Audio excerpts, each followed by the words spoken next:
Welcome to the world of declarative webhooks.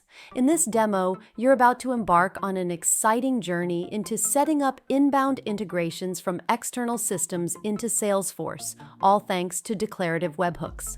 Step 1. Launch your inbound call template. To kickstart your inbound integration, you'll need to create an inbound call template. Think of it as your gateway for external systems to connect with Salesforce. Head to the Inbound Call Templates tab in the Declarative Webhooks app, and let's create a new one. In the initial step, you define the essentials of your inbound call template. Choose the HTTP method it will support.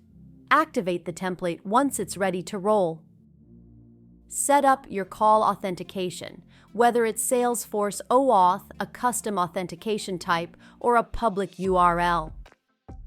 Create a template name that's not only memorable but also reflects the action this call implements. Select the main object that the template will be working with. This object dictates the actions you can take when a call is received and the fields you can map in the response.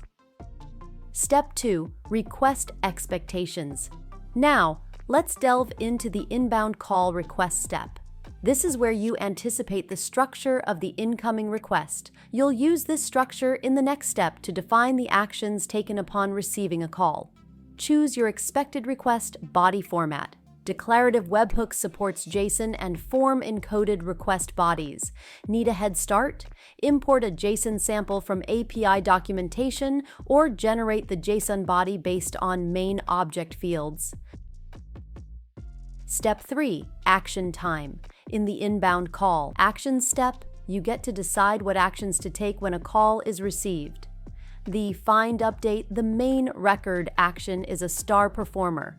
It lets you identify a main record based on the incoming request body or URL parameters and make necessary changes. If no record is found, you can opt to create a new one. Play around with mapping static values, JSON nodes from the incoming request body, incoming URL parameters, custom metadata, custom settings, or even use a formula.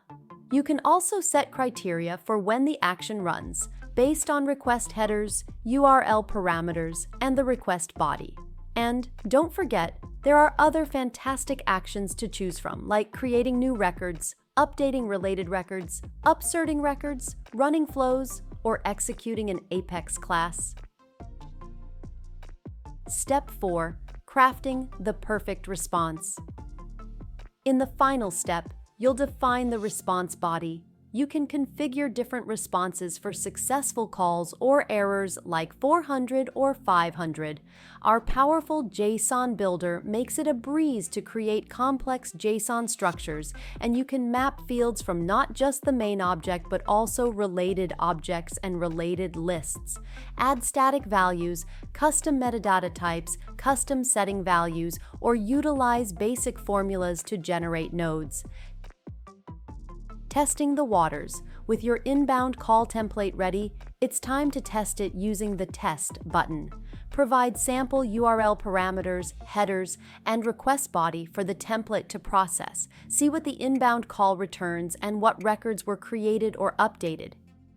Integration in action. Your template page generates a unique URL. Use this URL to make calls targeting this template. Simply set this URL in the external system configuration and your inbound integration is good to go. Thank you for joining us in this tutorial on inbound integration with declarative webhooks. If you have any questions, feel free to reach out to us at supportomnitoria.io or schedule a demo for more in-depth exploration. Happy integrating!